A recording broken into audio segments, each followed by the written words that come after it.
Having triumphed over the money-loaded candidates of APC and PDP in the February 25th presidential and National Assembly elections, Edo South Senator-elect under the platform of the Labour Party, Barrister Neda IMASUEN, has showered praises and thanks to the electorates in his senatorial district for their massed votes which led to his victory.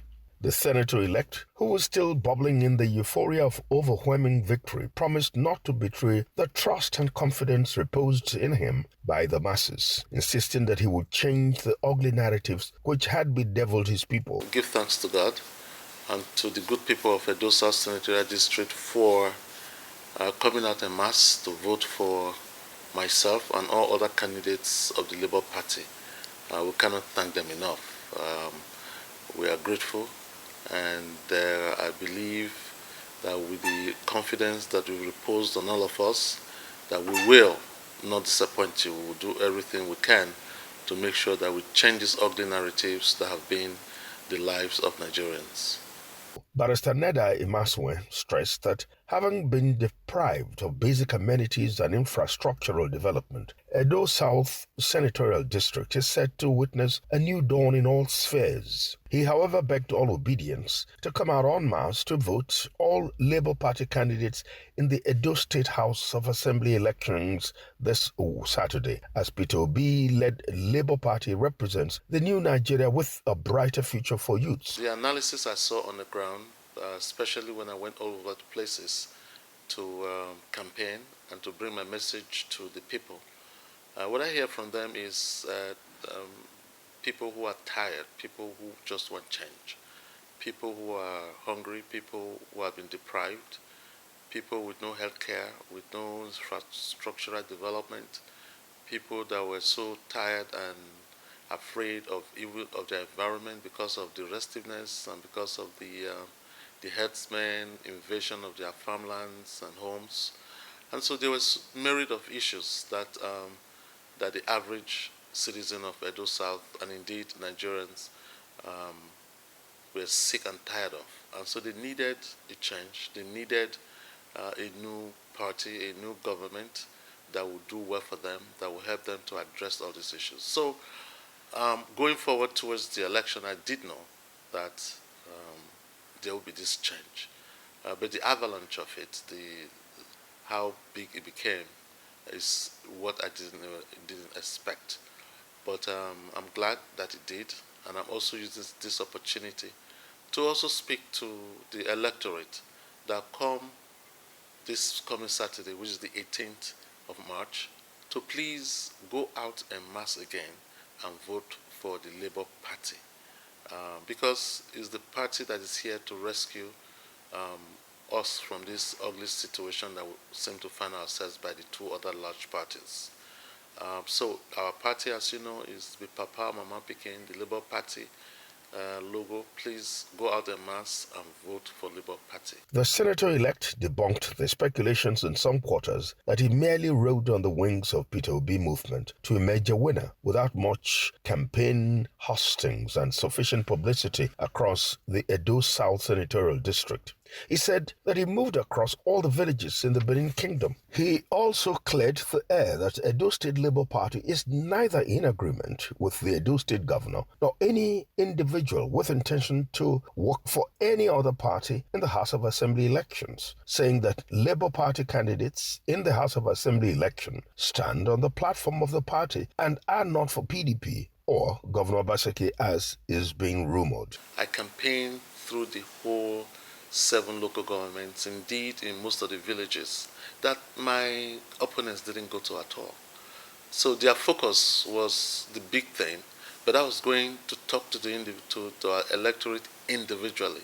I met them one-on-one for them to know me and for them to buy into what we are bringing as Labour Party candidates. So for them to say that we didn't campaign, I believe that is what actually took them by surprise. While they were thinking we were not campaigning, we were campaigning, but they didn't know we were campaigning. The posters, we had posters everywhere. We couldn't have billboards in most places because they didn't think we should have them. And in some places where we had them, they pulled them down.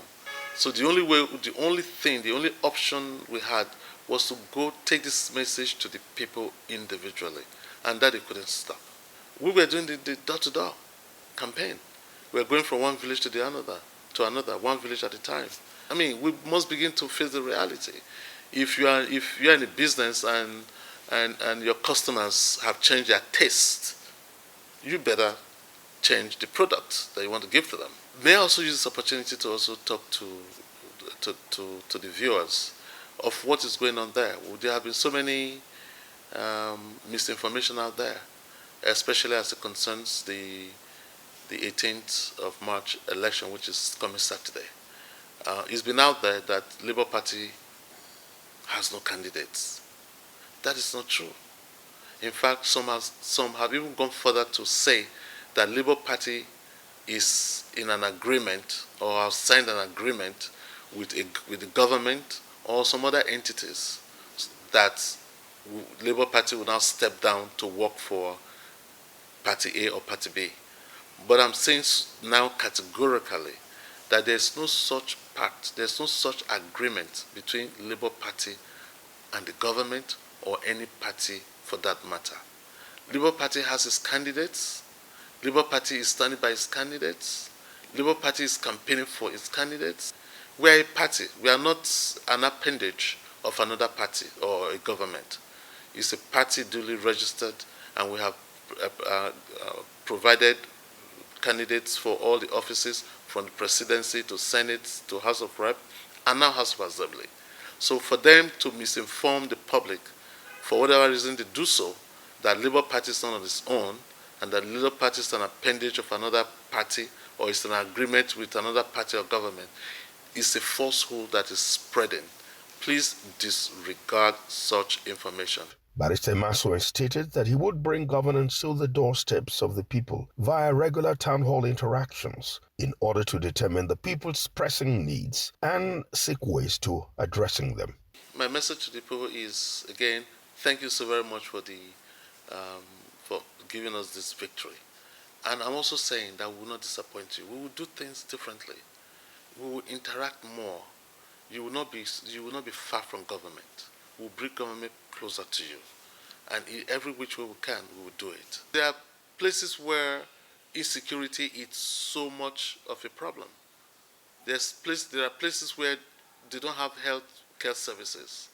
There are places where they don't have schools. I've been to places where they say, look, if you can just give us secondary school here, if you can give us primary school here. In all the in the Ovia Northeast, for instance, most of these camps in the Ovia Northeast, they don't have schools at all. And I visited those places. And the kind of thing they call school is something that will make you feel so bad. So the children there are neglected. They don't even know there's a government. And I'm sure the government don't even know that they exist. So there have to be a synergy between the government and the people to be able to do for them what will bring them basic necessities: shelter, health, safety, and the environment for them to do their businesses. So there's a lot. Look at youth unemployment. It's all over the place. I've never been to any place where youths don't come out to tell me they need jobs. They need something to do. They need skills. These people are neglected. And so there's a lot of work to do by way of legislation, by way of attracting dividends to the communities. That's what we will do by the grace of God.